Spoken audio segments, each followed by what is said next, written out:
Fala pessoal, tudo bem? Como é que vocês estão? Um seguidor me mandou um vídeo que fala sobre a Igreja de Jesus Cristo nos últimos dias, fala mal, óbvio. E ele pediu para que eu respondesse, então aqui está a minha resposta. Só que deixa eu falar uma coisa antes, vários de vocês têm me enviado esses tipos de vídeo, tem surgido cada vez mais, e falado, Lucas, você pode responder?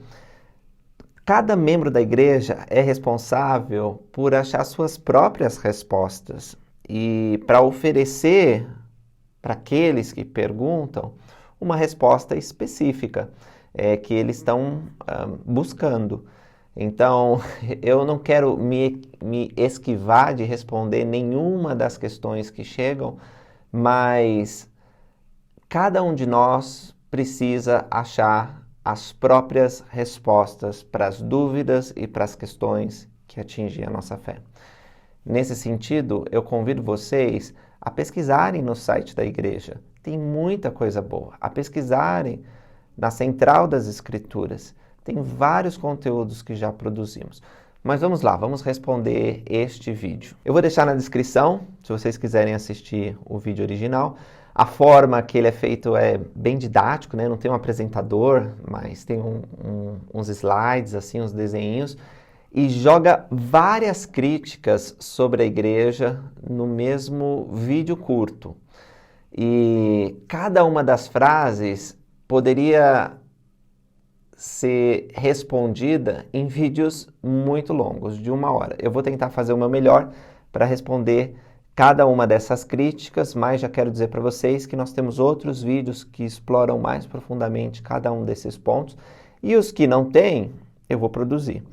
Então, aqui é uma resposta geral sobre as várias questões que são apresentadas nesse vídeo. Começa este vídeo crítico dizendo assim: se você é cristão e acredita que Jesus, depois de ressuscitar e dar as últimas instruções, ele foi para o céu e que ele vai retornar novamente para julgar os vivos e os mortos, saiba que não é assim que creem os mórmons. Eles acreditam que depois que Jesus subiu aos céus, ele foi para a América para aparecer para outras pessoas. Essa história está em outro livro. Para quem conhece os Mormons, essa ideia pode parecer bizarra, sem fundamento, mas saiba que isso é só o começo. Então, com essa introdução aí já colocando o tom de crítica nas nossas crenças, a crença dos membros da Igreja de Jesus Cristo nos últimos dias, a gente começa. Vamos por partes. Primeira coisa, nós membros da igreja, nós somos cristãos. O nome da igreja é a Igreja de Jesus Cristo dos Santos Últimos Dias. Nós oramos a Deus em nome de Jesus Cristo. Cristo é o nosso Senhor. Nós realizamos o batismo e outras ordenanças no nome dele. Nós cremos que Cristo ressuscitou dos mortos, que ele subiu aos céus. E nós cremos que ele voltará novamente à terra. E isso nós chamamos de segunda vinda do Senhor Jesus Cristo. Portanto, nós temos muitas crenças que são idênticas a de outros cristãos. É verdade, porém, que nós acreditamos em outras coisas. Nós acreditamos que logo depois que Jesus Cristo ascendeu aos céus, ele cumpriu uma profecia bíblica, está em João 10,16, onde ele disse: ainda tenho outras ovelhas que não são desse aprisco. Também me convém agregar estas. Elas ouvirão a minha voz e haverá um rebanho e um pastor. Vocês já pensaram quem são essas outras ovelhas? Será que são os gentios? Jesus estava se referindo aos gentios? De forma alguma, porque o próprio Jesus disse que não foi enviado senão às tribos perdidas da casa de Israel. E o ministério aos gentios deveria ser feito por seus apóstolos, o que a gente lê no livro de Atos. Então, quem eram essas outras ovelhas que Jesus estava falando? O livro de Mórmon oferece uma resposta. O livro de Mórmon conta de um ramo da casa de Israel que foi separado na época que Jerusalém foi destruída pela Babilônia. Então, Jesus Cristo, ele visitou esse povo depois de sua ascensão. Ele ensinou o mesmo evangelho que ele tinha ensinado nos 3 anos lá na Palestina, ensinou para eles lá na América. E a crença de que Jesus se manifestou a esse povo não faz com que a gente não acredite que ele voltará numa segunda vinda, uma vinda pública, para para organizar as coisas bagunçadas dessa terra. Na verdade, estabeleceu um milênio, uma era de paz. Bom, mas vamos continuar vendo o que o narrador ele fala sobre os Mórmons, que na verdade o nome é, eu insisto, a Igreja de Jesus Cristo dos Santos Últimos Dias. Ele diz o seguinte: mesmo que tenham crenças tidas por cristãos como estranhas, os Mórmons têm crescido muito no Brasil. Em apenas 10 anos, duplicaram o número de membros. E por isso é muito importante saber no que eles creem. Realmente a igreja tem crescido bastante, não apenas aqui no Brasil, no mundo inteiro. Tem milhares de pessoas que se unem à igreja todos os anos. A gente está tendo uma explosão de batismos nas Filipinas, na África, na América Latina, mesmo a América do Norte está batizando muita gente também. E o fato de tantas pessoas estarem se unindo à igreja é porque elas encontraram na igreja Deus, encontraram a sua fé em Jesus Cristo fortalecida. Essa é uma boa razão para vocês aprenderem um pouco mais sobre os membros da Igreja de Jesus Cristo nos últimos dias. Quando você vê esse fenômeno de crescimento, você pode perguntar: nossa, deve ter uma razão porque tantas pessoas se filiam a essa igreja. Eu espero que esse seja um convite para você, portanto, e além do que está na internet, conhecer os missionários, conhecer os membros, visitar nossas capelas, ver que várias das alegações que são feitas, que nós não cremos na Bíblia, que nós temos rituais secretos, tudo isso aí é mentira ou distorção, tá certo? Milhares de pessoas têm sido abençoadas no mundo inteiro. E o resultado deste crescimento estrondoso no Brasil nos últimos 10 anos, como ele fala aí no vídeo, não é nem, assim, o começo do que vai haver no futuro. Imagina quando Jesus Cristo voltar e falar: a igreja de Jesus Cristo nos últimos dias foi a igreja que eu estabeleci. Vai ter milhares e milhares de pessoas de outras crenças, ou que não têm crenças, não vão em nenhuma religião, que vão querer se tornar membros. Então, assim, eu tenho certeza, e é por isso que faço vídeos e faço conteúdo defendendo a igreja, porque esse é o reino de Deus na Terra. Então, é importante que todas as pessoas saibam quem nós somos e no que nós acreditamos. E, ao considerarem este milagre, porque é um milagre, possam ser levadas a reconhecer que essa é verdadeiramente a obra de Deus. Aí, depois dessa parte, o vídeo, ele tenta vender um curso bíblico. Eu vou ignorar essa parte porque, enfim, não tenho o que comentar, não está falando contra a Igreja de Jesus Cristo nos últimos dias. Só quero dizer o seguinte: ele cometeu tantos equívocos, não sei se é uma pessoa ou uma equipe que está fazendo esses vídeos, mas cometeu tantos erros que eu fico pensando, será que ao ensinar sobre a Bíblia nesse curso, ele também não vai cometer equívocos? Quer dizer, não sabe nem fazer a pesquisa básica e ensinar o essencial da Igreja dos Cristãos nos últimos dias. Será que outros assuntos ele vai ter expertise? Eu não sei, né? Mas enfim, quiser comprar o curso, tá lá no vídeo dele. O narrador, ele afirma: os Mormons creem que um grupo de hebreus migrou para a América por volta de 600 anos antes de Cristo. Esse grupo se dividiu em dois, os Lamanitas e os Nefitas. Após muitas guerras, os Lamanitas derrotaram os Nefitas, mas séculos depois, Jesus entrou em cena e uniu os dois grupos. Aí está um exemplo do erro que eu mencionei para vocês, porque a dispersão de Israel, ela é um tema bíblico. Isso não deveria surpreender nenhum cristão. Moisés, ele disse que o povo de Israel seria disperso. Nós sabemos que o reino do norte, ele foi destruído mais ou menos 720 anos antes de Cristo. Lembra? As 10 tribos, elas foram levadas cativas e se perderam nos registros do mundo. Depois a gente tem a destruição do reino do sul, o reino de Judá, com invasões, derrotas, eles são espalhados, muitos são levados cativos. Então, pouco antes da grande destruição que a Babilônia infligiu no Reino do Sul, um grupo fugiu. Um não, né? Tem mais grupos, mas estou falando de um especificamente agora. Os membros da igreja, nós, que vocês chamam de Mormons, né? As pessoas que fizeram esse vídeo, nós acreditamos que este grupo, ele migrou para as Américas. É um grupo de israelita que se dividiu em dois. E tiveram muitas guerras, é verdade, e o povo foi levado à destruição mais ou menos 400 anos depois de Cristo. Então está errada a afirmação de que as guerras que os lamanitas e nefitas fizeram entre si levou à extinção do povo, aí Jesus Cristo apareceu e estabeleceu a paz. A cronologia está esquisita aí, por quê? O povo estabeleceu aqui nas Américas e Jesus Cristo, por volta de 33, 34 depois de Cristo, quando ele ascendeu lá no Velho Mundo, ele apareceu aqui no Novo Mundo. E aí estabeleceu uma época de paz que durou mais ou menos 200 anos. O povo cai em iniquidade, eles voltam a batalhar e os nefitas são extintos. Então essa é a ordem correta da coisa. Você pode até ler a introdução do livro de Mórmon, você já vai ter uma noção melhor sobre isso. É dito no vídeo que, apesar de fantástica essa história, né, vários esforços em pesquisa dessa organização bilionária nunca encontraram nenhuma evidência arqueológica de que os israelitas vieram para as Américas. É a afirmação do vídeo. Bom, deixa eu explorar um pouco essa crítica. Primeiro, a Igreja de Jesus Cristo dos Santos Últimos Dias, ela tem uma missão bem definida, que é compartilhar o Evangelho, ajudando a coligar Israel dos dois lados do véu.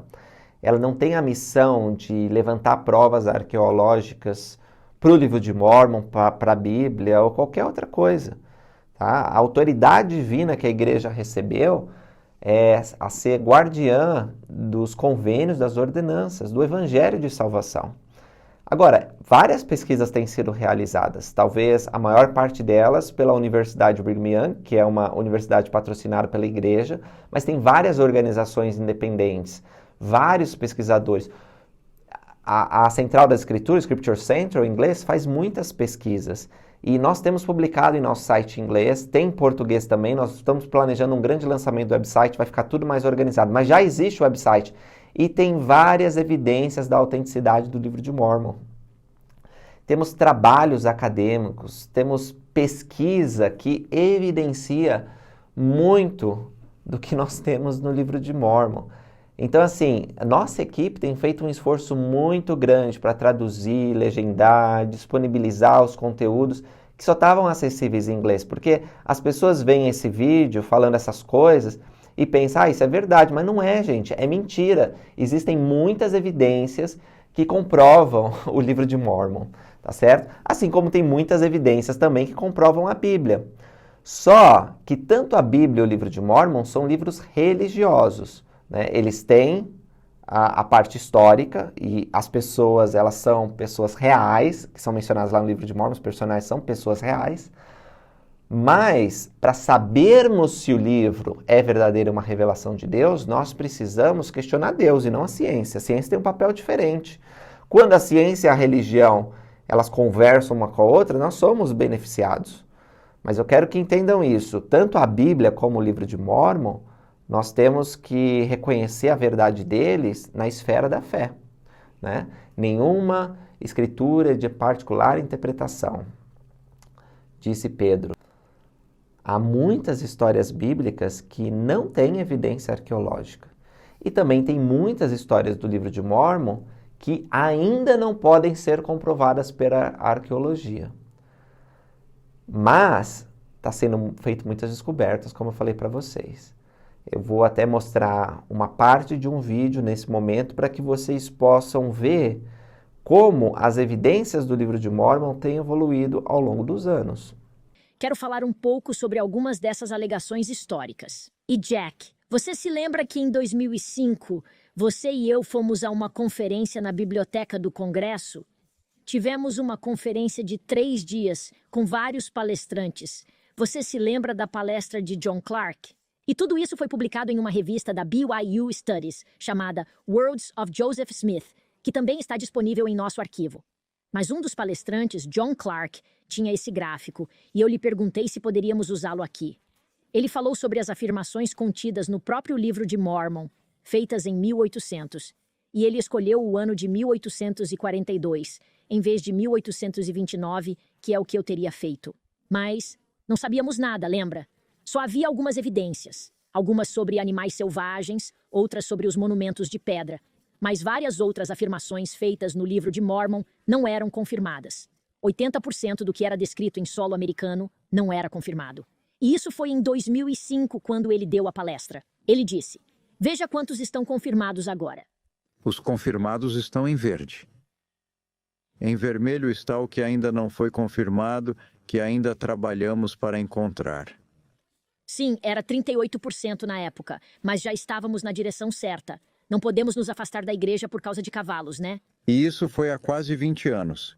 A próxima coisa que o irmão Clark fez foi acrescentar os não confirmados. Temos muitas evidências, mas elas ainda não estão completamente confirmadas. Então, quando adicionamos isso em amarelo, vemos no gráfico quantas coisas a mais temos aqui, como os elefantes e as ovelhas. E agora em 2023, como está a atualização dessas confirmações? Eu usei a lista de John Clark para acrescentar todas as novidades, mas também queria incluir o que mais o livro de Mórmon já confirmou. E a equipe da Central das Escrituras adicionou as evidências confirmadas do livro de Mórmon, outras 52. Agora são 96% de confirmação das alegações. Uma outra coisa que eu queria falar para vocês, até fiz um vídeo sobre isso, é que a nova tecnologia surgiu há poucos anos, chamada LIDAR. Ela ajuda os cientistas a encontrar, ajudar os cientistas a encontrar várias cidades e monumentos debaixo de florestas tropicais. Então, houve grandes civilizações aqui e eram desconhecidas até poucos anos atrás. Agora que eles estão vendo, nossa, tem cidades, tem templos, tem aquedutos, tem uma estrutura tão complexa, viveram povos enormes, civilizações grandiosas aqui, nós não sabíamos porque estava debaixo da mata. Então, com essa tecnologia, está descobrindo muita coisa. Uma outra crítica que o vídeo faz é sobre a análise do DNA dos nativos americanos, tá? Muitos anos atrás eu estava lendo um jornal, inclusive eu vou localizar e vou colocar para vocês aí a matéria, e falava que os índios do Brasil, eles tinham uma relação no DNA com o pessoal da Polinésia, né? E interessante, o livro de Mórmon, em Alma 63, fala mesmo que vários dos nefitas, eles entraram em embarcações e eles foram, né? E nossa história, inclusive, a história da igreja, fala de que missionários e líderes afirmaram que os povos da Polinésia eram povos do livro de Mórmon. E agora a ciência está mostrando que existe realmente uma conexão. É muito interessante isso. Agora, a grande maioria dos nativos americanos, nessa pesquisa, os cientistas dificilmente vão dizer o contrário do que isso. Eles têm uma similaridade a nível de DNA com os asiáticos e não com os israelitas, embora Israel esteja tecnicamente na Ásia, né? Mas, enfim, aquela outra parte da Ásia lá, eles teriam vindo pelo Estreito de Bering, lá em cima. Então, quando alguém vê isso, eu falo, opa, olha aí, ó, o DNA deles diz que eles vieram da Ásia e não vieram de Israel. O livro de Mórmon tem uma falha, é o que eles dizem, né? Mas, meus irmãos, não é assim. Nós sabemos que haviam outros povos antes da família de Leí, provavelmente chegaram povos durante a estadia da civilização nefita, e para os lamanitas, que não guardavam os mandamentos de Deus, não havia problema de se misturar, não é? Então, tem muitos estudos e citações que falam sobre isso.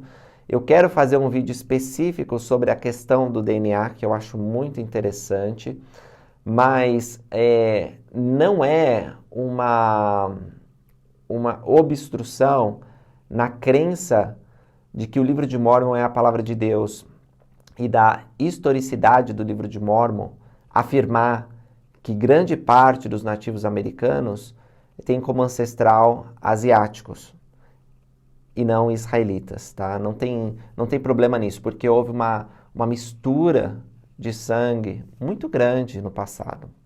O vídeo continua dizendo, mas se não há nenhuma evidência encontrada até hoje dessa vinda, de onde surgiu essa história de israelitas e Jesus na América? Bem, a Igreja Mórmon teve seu início com o norte-americano Joseph Smith.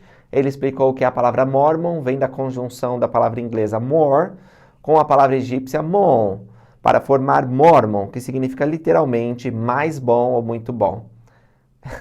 Eu não sei da onde que esse vídeo tirou essas coisas. Mas é verdade que Joseph Smith sugeriu que a palavra Mormon significasse muito bom, não mais bom. Isso daí está errado. O profeta Joseph Smith declarou isso pela primeira vez em 1843. Mas ele não falou que isso vinha do egípcio e nem que era um aglutinado do egípcio com inglês. É uma carta que Joseph Smith enviou para o editor do Times e Season em 20 de maio de 1843. Lá, Joseph está corrigindo alguns erros e diz assim: os homens que professam ser cultos, liberais e sábios, que haviam dito que o nome deriva do grego mormo, este não é o caso, disse o profeta. Não havia grego ou latim nas placas das quais eu, pela graça do Senhor, traduzi. O livro de Mórmon. A palavra Mórmon significa literalmente muito bom. Essa é a citação que nós temos. Segundo Smith, continua o vídeo, né? Tô citando o que eles disseram. Tudo começou em 1820, quando tinha 15 anos, ele teve sua primeira visão, em que Deus, o Pai e Jesus lhe apareceram e orientaram a não se filiar a nenhuma igreja, pois estavam todas erradas. Anos depois, em uma segunda visão, um anjo chamado Moroni lhe falou sobre um livro escrito em placas de ouro, que teria a plenitude do Evangelho. Além do livro, ele encontraria o instrumento chamado Urim Tumim, que serviria para a tradução. Primeira coisa, ele tinha quase 15 anos. Bom, naquele ano ele completaria 15 anos, né, em dezembro. A gente está falando provavelmente dessa visão que aconteceu em abril ou março, final de março, começo de abril, que ele viu Deus, o Pai e Jesus Cristo. E ele realmente recebeu uma mensagem divina de que ele não deveria se unir a nenhuma das religiões que estavam estabelecidas lá no lugar e na época dele. Mais tarde, um anjo apareceu, mas demorou vários anos para que isso acontecesse, né? Ele tinha, naquele ano, acho que ele faria 18 anos, tinha 17 para 18 anos, quando o anjo apareceu e disse, existem essas placas, e Joseph, de fato, foi se preparando e ele se tornou o tradutor dessa obra. O vídeo ele diz o seguinte, que depois que Joseph Smith encontrou as placas, ele traduziu, conseguiu traduzir, diz o vídeo, em 4 anos, tendo publicado o livro de Mórmon em 1830. Isso não é verdade, tá certo? É verdade que Joseph Smith traduziu pelo dom e poder de Deus, mas ele não demorou 4 anos. Se você ler a introdução do livro de Mórmon, você vai ver bem como foi a sequência de eventos. Durante 4 anos, ele não pôde remover as placas. Só no fim do 4º ano é que ele foi autorizado e a tradução durou cerca de 3 meses. 3 meses ele traduziu o livro de Mórmon. E ele fez isso com a ajuda de escreventes. Várias pessoas serviram como escreventes do profeta, inclusive a sua esposa. E é muito interessante ver o depoimento dessas pessoas. Talvez o principal tradutor foi Oliver Cowdery. Ele passou a maior parte do tempo com Joseph Smith, enquanto Joseph ditava aquilo que ele interpretava das placas, Oliver Cowdery escrevia. E o livro de Mórmon, ele é incrível. Eu tenho lido o livro de Mórmon muitas e muitas vezes. Ele tem uma complexidade histórica, tem uma harmonia de temas teológicos, tem uma simplicidade espiritual impressionante. Joseph, um caipira do século XIX, por si só, não ia conseguir produzir um livro como ele. Agora, o vídeo diz que o livro de Mórmon tem mais de 100 mil alterações. 100 mil alterações. Olha, eu posso considerar isso parcialmente verdadeiro. Deixa eu explicar para vocês. Se nós considerarmos todas as mudanças que foram feitas no livro de Mórmon, talvez a gente vai chegar aí a 4 mil alterações. Exagerou muito o número, né? Mas mais ou menos 4 mil a 6 mil alterações. Quais são essas alterações? A maioria delas são modificações bem insignificantes na ortografia, na gramática e na pontuação. Sabe quando você manda uma mensagem do WhatsApp ou da rede social e você escrevi errado, aí você vai lá editar e muda? Pois é, não existia esse recurso na época do profeta Joseph Smith. E também tem muitos erros tipográficos que acabaram deixando o significado de algumas passagens de modo equivocado. Mas isso não representa um desafio para a divindade do livro de Mórmon, para o milagre da tradução. Então, tem um exemplo bem interessante, 1 Nef 12:18, onde em inglês deveria estar espada, né? Mas acabou se perpetuando por erros tipográficos palavra, word, em vez de sword. E aí ficou equivocado. Então, nas próximas edições, comparando com o manuscrito, puderam identificar e corrigir o que tinha se perpetuado errado. Eu visitei a gráfica onde a primeira edição do livro de Mórmon foi publicada.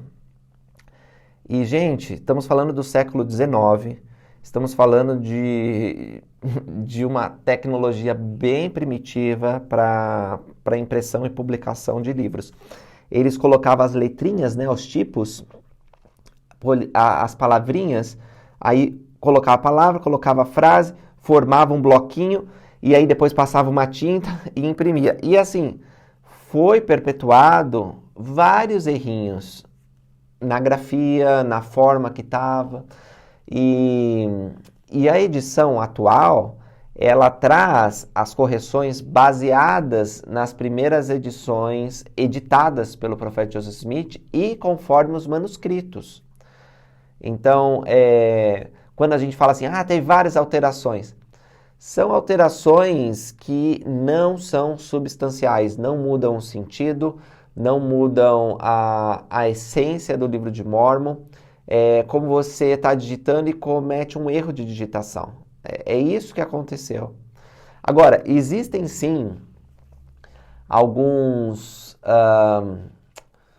mudanças que são mais significativas, né? E algumas adições foram feitas para o profeta. Por exemplo, em 1 Nef 11:18, 11:21, 11:32 e 13:40 foi adicionado o filho. Ou das águas do batismo também é uma expressão que foi adicionada em 1 Nef 21 pelo profeta. Joseph mudou a palavra branco, que estava em 2 Nef 36, para puro, para esclarecer. Benjamim mudou para Mosias, em Mosias 21:28, também Éter 4:1. E algumas palavras estavam faltando em Alma 32:30 e Alma 32:30-31 foram acrescentadas. O vídeo diz também, o livro basicamente contém alguns capítulos inteiros da Bíblia na versão do King James de 1600. Bom, todo mundo que lê o livro de Mórmon sabe que Nef buscou as placas de latão, que eram muito parecidas com o nosso Velho Testamento, e levou esse registro com ele para as Américas. Então, era a base, a escritura era a base para a civilização deles, para manterem a religião. Então, é evidente que algumas citações das escrituras antigas que nós temos no Velho Testamento estariam mencionadas. Então, a gente tem bastante capítulos de Isaías, por exemplo. Mas isso não é nenhum problema para o leitor da Bíblia, porque Jesus, ele cita várias vezes Isaías, várias vezes Salmos, e a gente não pode culpar Jesus de plágio, né? Não pode falar, o Novo Testamento está citando várias vezes, o Velho Testamento está errado. Não. É normal os profetas e santos e o próprio Senhor citarem escrituras antigas. O vídeo diz, não existiam durante a época da história, contado pelo livro da América, por exemplo, cavalos, carruagens, cabras, elefantes, trigo e aço. Nada disso existia no continente americano. Bem, eu já falei para vocês, essa semana nós lançamos um vídeo dos fundadores da Central das Escrituras, dois excelentes pesquisadores do Evangelho, da religião e das Escrituras. E nesse vídeo eles afirmam que mais de 90% das alegações do livro de Mórmon já foram comprovadas, inclusive cavalos, aço. Vou deixar aí marcado para que vocês possam assistir. Mas o que o vídeo tenta fazer também é colocar uma dúvida sobre nossa crença na Bíblia. E isso não é verdade, porque nossa regra de fé afirma que cremos ser a Bíblia a palavra de Deus, desde que seja traduzida corretamente. A gente usa a Bíblia, a gente estuda a Bíblia, a gente ama a Bíblia. Joseph Smith Só recebeu aquela maravilhosa revelação depois de ler a Bíblia, Tiago 1,5, pergunte a Deus. Então, não faz sentido. O vídeo também fala sobre o livro de Abraão, né? A tradução que Joseph Smith fez de papiros antigos. Eu vou ler um trecho do que está no site da igreja sobre isso. Seria fútil tentar avaliar a capacidade de Joseph de traduzir papiros quando agora temos apenas uma fração dos papiros que ele possuía. Testemunhas oculares falaram de um rolo comprido ou múltiplos rolos de papiro. Já que restam somente fragmentos, é provável que a maior parte dos papiros acessíveis a Joseph quando ele traduziu o livro de Abraão não estava nesses fragmentos. O estudo dos papiros feito por Joseph pode ter levado a uma revelação sobre os principais acontecimentos e ensinamentos da vida de Abraão, da mesma maneira que ele recebera anteriormente uma revelação sobre a vida de Moisés enquanto estudava a Bíblia. Essa visão pressupõe uma definição mais ampla das palavras tradutor e tradução. De acordo com esse ponto de vista, a tradução de Joseph não foi uma interpretação literal dos papiros, como seria uma tradução convencional. Em vez disso, os artefatos físicos proporcionaram uma ocasião para meditação, reflexão e revelação.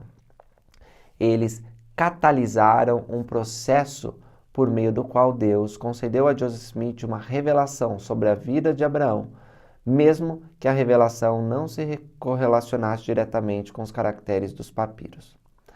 A veracidade e o valor do livro de Abraão não podem ser determinadas por um debate acadêmico no tocante à tradução do livro.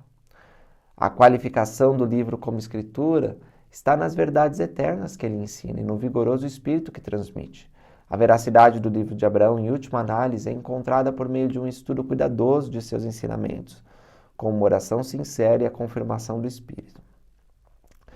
Assim, meus amigos, o vídeo, quando ele afirma que o livro de Abraão é uma demonstração inequívoca de incapacidade de Joseph Smith em traduções, fala mentira.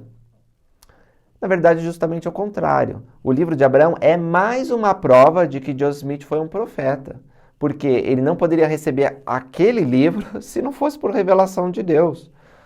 Então, nós cremos que a Bíblia, ela veio por revelação e deve ser interpretada por revelação. Assim como nós acreditamos no livro de Mórmon, na Pérola de Grande Valor, que está o livro de Abraão, que é uma escritura e tem que ser aceita dessa maneira. Se tem dúvida sobre a Bíblia, não adianta você procurar suas respostas por meio da ciência somente. Você precisa saber que é a palavra de Deus. E isso é uma busca espiritual. A mesma coisa o livro de Abraão. O vídeo também fala que Joseph Smith tem um histórico de prisões e acusações criminais dos mais variados crimes, incluindo fraude bancária, traição, destruição de propriedade e extorsão de pessoas.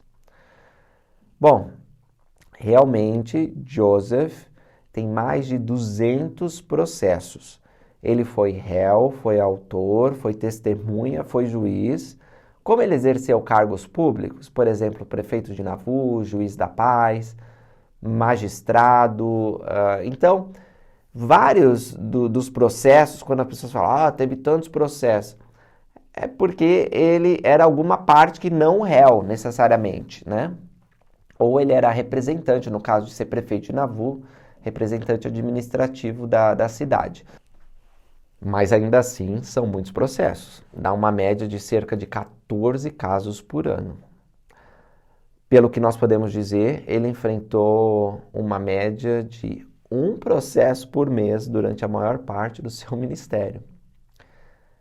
Depois que um historiador relacionou todos esses processos e comentou os casos, ele disse o seguinte: Joseph Smith foi mais perseguido em tribunais do que qualquer outra pessoa que conheço, mas ele nunca foi considerado culpado de nenhum crime em seu nome.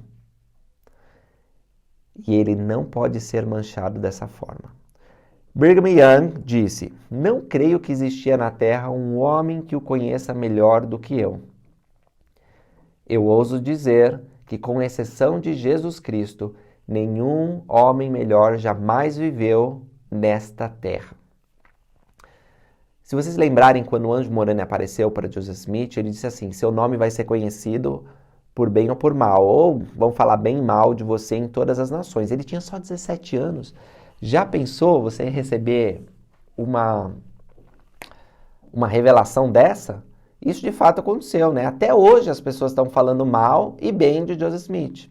O presidente Dallin Oaks, ele é o primeiro conselheiro na primeira presidência e ele é um grande jurista. Ele foi professor da Universidade de Chicago, por exemplo. E ele estudou os casos, né, que Joseph Smith estava envolvido.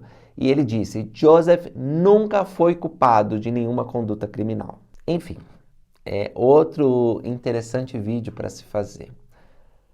Mas depois de afirmar isso, o vídeo, ele vai jogando várias coisas, né? E uma delas é assim: Joseph Smith, ele procurava tesouros perdidos. Joseph Smith, ele fazia isso, fazia aquilo. Gente, eu não vou ficar entrando em cada coisinha dessas. Eu só quero que vocês saibam que Joseph Smith era um homem íntegro, um profeta de Deus. Pessoas que conviveram com ele amavam e admiravam ele. Depois o vídeo fala de um tema mais difícil, que é a poligamia. Ele diz assim: os Mormons também são especialmente indiferentes aos arranjos familiares polígamos de Joseph Smith, que teve 49 esposas, algumas das quais tinham apenas 14 anos. E ele casou-se até com mulheres que já eram casadas. E falando de poligamia, continua o vídeo, muitos pensam que os Mormons aprovam essa prática, o que não é verdade. Smith dizia ter recebido a aprovação de Deus para restituir a prática depois de perguntar sobre o casamento plural no Antigo Testamento, o que causou muitos problemas para os Mormons. Por isso, em 1890, o quarto presidente da igreja recebeu o que os santos dos últimos dias acreditam ser outra revelação, na qual Deus convenientemente retirou a ordem no casamento plural. Ou seja, Deus disse e depois desdisse. Fecha aspas para o narrador do vídeo. O casamento plural é realmente um assunto complexo. E eu tenho vários vídeos aqui no canal falando sobre isso. Eu vou tentar sumarizar agora algumas dessas coisas, usando como base trechos de um artigo da igreja que fala sobre o casamento plural. A revelação do casamento plural foi só redigida em 1843, mas os primeiros versos da revelação sugerem que Joseph Smith já conhecia essas coisas desde 1831. Pessoas que estavam próximas a Joseph Smith declararam que ele recebeu a revelação naquele período mesmo. Então, temos lá em Doutrina e Convênios 132, Joseph perguntando: Deus, como é que você justifica Abraão, Isaac, Jacó, Moisés, Davi, Salomão e tantos outros sobre terem muitas mulheres? E o Senhor, ele responde falando sobre o casamento eterno e também sobre o casamento plural. Durante o período em que o casamento plural foi praticado, os santos últimos dias, eles diferenciavam o que era selamento para essa vida e o que era selamento apenas para a eternidade. Os selamentos para essa vida e para toda a eternidade, eles incluíam compromissos de relacionamento que podiam incluir relação sexual ou não. Se fosse o selamento para essa vida, era marido e mulher, casados. Se o selamento era para a próxima vida, não incluía relacionamento sexual. E as evidências indicam que os casamentos do profeta Joseph Smith, eles eram dos dois tipos. Agora, o número exato de mulheres que ele foi selado durante a vida é desconhecido. Alguns falam que foi 30, alguns falam que foi 20, não dá para a gente saber. Porque vários desses casamentos era esse tipo de arranjo para a eternidade, né? E nos vídeos que eu falo sobre poligamia, eu explico sobre isso. Inclusive, várias das mulheres que foram casadas ao profeta Joseph Smith explicaram que o relacionamento delas tinha natureza eterna. Elas tinham seus próprios... Elas casaram, né, com outros homens e viveram a vida aqui. Então, a maior parte dessas mulheres, que a gente sabe, porque também tem muita coisa que a gente não sabe sobre isso, elas tinham entre 20 e 40 anos de idade. A mais velha tinha 56 anos de idade, a mais nova, ela tinha 14 anos de idade. Lembrando que os pais haviam autorizado que o casamento dela não foi uma relação para essa vida, ou seja, não incluía relações sexuais, era apenas um arranjo familiar, ou seja, os pais tinham muito desejo de se unir à família do profeta para a eternidade. E a doutrina do selamento das famílias eternas estava começando a ser restaurada. O nome dela é Ellen Kimball, ela casou novamente, ela se tornou uma clara defensora do casamento plural e de Joseph Smith. Então, assim, as pessoas tentam jogar essa idade e essa situação como se fosse uma coisa absurda, mas se você ir na sua linha genealógica, provavelmente você vai encontrar sua avó tendo 14, 15 anos quando ela se casou. Bisavó, alguém lá vai ter. Era normal se casar mais cedo. Em 1890, o quarto presidente da igreja, Wilford Woodruff, ele recebeu uma revelação de Deus dizendo, agora para de praticar o casamento plural. Então hoje é proibido o casamento plural. E eu não acho que vai voltar, né? O Elder Cook, que é um dos apóstolos, falando num evento para os jovens, alguém perguntou isso para ele e disse, olha, meu sentimento das outras autoridades gerais é que já cumpriu o propósito, né? Com parte da restauração, todas as coisas tinham que ser restauradas, já foi, então não vai ter isso. A regra de Deus é a monogamia. Em alguns casos, nas escrituras e na história da igreja, a gente viu Deus abrindo uma exceção, né? E tendo a poligamia. Agora, o argumento que ele traz é o seguinte, né? Deus, ele fala e depois volta atrás. Como assim? Isso não deve ser nenhum problema para quem estuda a Bíblia. Deus, ele não ordenou a lei de Moisés? Ordenou, foi o próprio Deus. Depois ele não tirou? Tirou. Jesus cumpriu a lei. Deus, ele não ordenou que Jonas fosse lá em Nínive e dissesse, vocês vão ser destruídos em 40 dias? Mas eles se arrependeram, então Deus disse, não vou destruir. Jonas ficou revoltado, né? Aí ele aprendeu uma lição importante com aquela árvore. Mas Deus disse e desdisse. Então, Deus, ele ordena e revoga segundo sua sabedoria. Alguns mandamentos são dados devido a certas circunstâncias particulares. Por exemplo, o mandamento de não trair a esposa. Para mim, esse mandamento não existe, porque eu não tenho esposa, eu sou solteiro. O mandamento de você não comer carne de porco, isso daí era válido para os israelitas, mas Deus não exige isso hoje, né? Então, muito cuidado com esses falsos argumentos que são levantados, porque não são argumentos bíblicos. Depois o vídeo ele fala sobre o racismo, dizendo que os homens negros foram barrados de receber o sacerdócio. Isso é parcialmente verdadeiro e eu vou tentar também explicar bem brevemente, embora seja um tema super importante, eu tenho vários conteúdos falando sobre isso.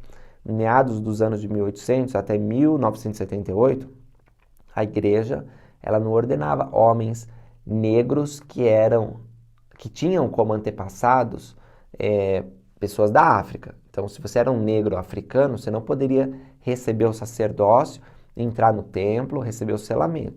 Tinha muitas privações. A igreja ela foi estabelecida em 1830 e esse era um período de grande divisão racial nos Estados Unidos. Até hoje eu acho que está bem dividido, mas naquela época era muito pior.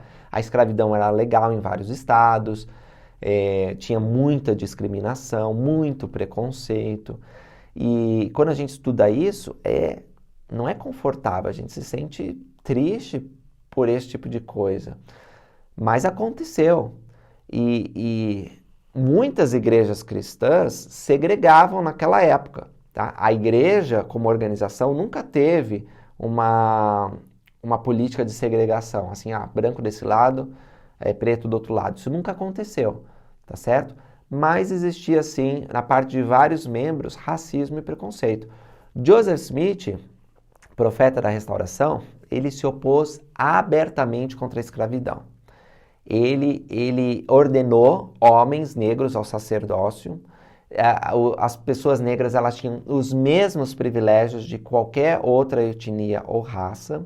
Eu diria que Joseph Smith era muito para frente no seu tempo nessa questão. Ele foi candidato à presidência dos Estados Unidos e parte do plano dele era acabar com a escravidão, bem antes do que aconteceu nos Estados Unidos. Mas ele foi martirizado, enfim, não dá nem para saber, nem concorreu, né, à eleição. Mas o que acontece é o seguinte, que quando a igreja, o Joseph foi martirizado, a igreja se mudou para o oeste, Brigham Young, ele disse que os homens de ascendência africana não poderiam receber o sacerdócio. Mas veja, isso é até uma mudança no comportamento de Brigham Young, e tudo isso pode ser entendido, eu acredito, pelo contexto histórico. Porque alguns anos antes, Brigham Young tinha elogiado um homem chamado Walter Lewis, que era um negro, e ele tinha sido ordenado sacerdócio, e Brigham Young disse assim, ó, aqui nós temos um dos nossos melhores elders, um africano. Então, em 1852, como eu estava falando para vocês, Brigham Young anunciou que os homens afrodescendentes não poderiam ser ordenados ao sacerdócio. Não sei ao certo se ele tinha em mente o conflito que ia se tornar uma guerra, a guerra mais sangrenta dos Estados Unidos, a Guerra da Secessão, entre o Norte e o Sul, com relação à escravidão. Não sei, nós sabemos que os membros da igreja não gostavam de escravidão, mas alguns conversos trouxeram escravos, como ficaria a situação daqueles escravos. Enfim, ele acabou declarando que eles não podiam receber o sacerdócio. E isso ficou por vários anos. E foi no final da década de 1940, começo da década de 1950, mais ou menos nessa época, que já estava bem mais comum a integração racial nos Estados Unidos. Mas, como havia passado um longo tempo de restrição, os líderes da igreja sentiram, nós precisamos de uma revelação para conceder o sacerdócio para os homens negros. Embora é pacífico na igreja que a restrição do sacerdócio não tenha sido anunciada como uma revelação. Mas os líderes da igreja falaram, a gente já faz isso há tanto tempo, a gente precisa de uma resposta de Deus, né, para que seja tirado. E aí que vem a Declaração Oficial 2, que está em Doutrina e Convênios, como parte das nossas escrituras, onde é bem claro lá que a primeira presidência e o Quórum dos Apóstolos afirmam que todo homem pode receber o sacerdócio. O livro de Mórmon já falava isso, né? Que toda nação, tribo, língua e povo receberia o evangelho nos últimos dias. Então, os líderes da igreja ponderando essas coisas, inclusive uma profecia feita por Brigham Young, que estabeleceu a restrição, que um dia os negros iam receber o sacerdócio e as bênçãos do templo, falaram, chegou a hora de todo homem digno poder ser ordenado ao sacerdócio e toda pessoa poder desfrutar das bênçãos do evangelho. E isso aconteceu na época do presidente Spencer W. Kimball. Então a restrição durou aí talvez uns 125, 128 anos, né?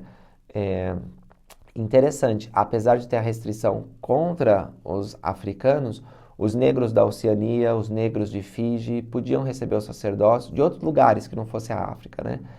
E é uma coisa ruim, chata que aconteceu. Por outro lado, produziu muitas histórias de fé de homens e mulheres negros que se batizaram e desejaram receber as bênçãos e perseveraram apesar da restrição e do preconceito, que havia muito preconceito, né?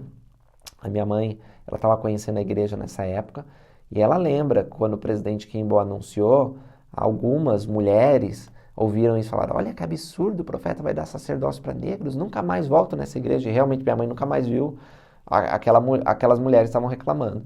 Então, algumas pessoas preconceituosas saíram e até minha mãe fala, foi uma peneira, né, para tirar, porque a igreja, ela tem que aceitar todas as pessoas como parte do convênio nesses últimos dias, de que todas as pessoas tenham a oportunidade de escolher Israel.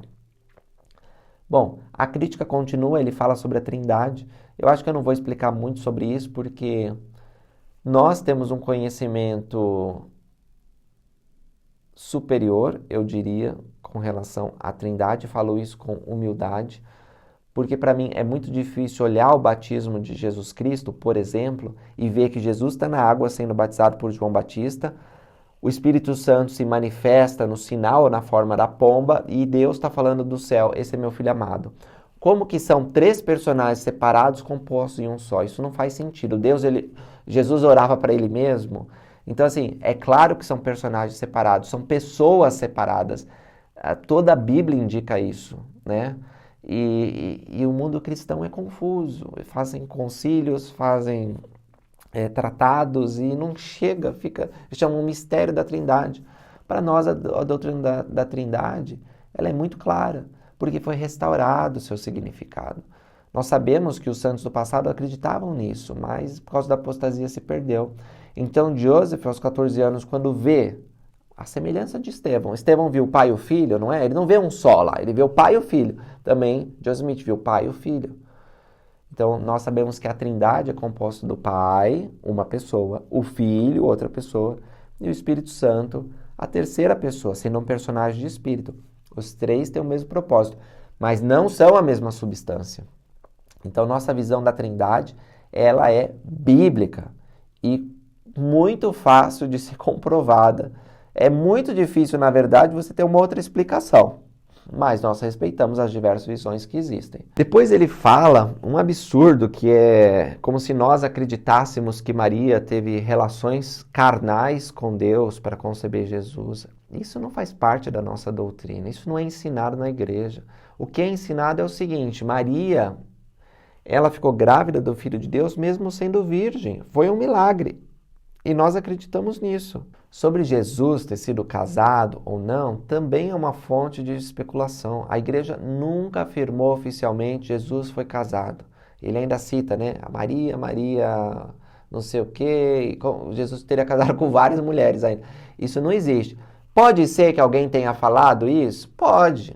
As pessoas são livres para especular, para ter suas opiniões, mas doutrina da igreja, nas escrituras, isso não tem. Aliás, eu tenho até um vídeo falando sobre isso, se vocês quiserem dar uma olhada.